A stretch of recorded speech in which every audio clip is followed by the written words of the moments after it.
Lucky channel వీక్షకులందరికీ నా హృదయపూర్వక శుభాభివందనములండి.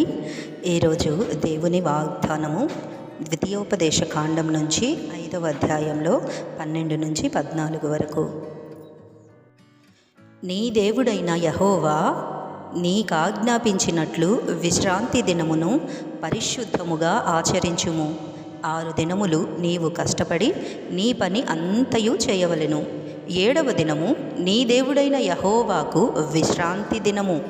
దానిలో నీవైనను నీ కుమారుడైనను నీ కుమార్తె అయినను నీ దాసుడైనను నీ దాసి అయినను నీ ఎద్దైనను నీ గాడిదైనను నీ పశువులలో ఏదైనను నీ ఇండ్లలోనున్న పరదేశి అయినను ఏ పనియు చేయకూడదు.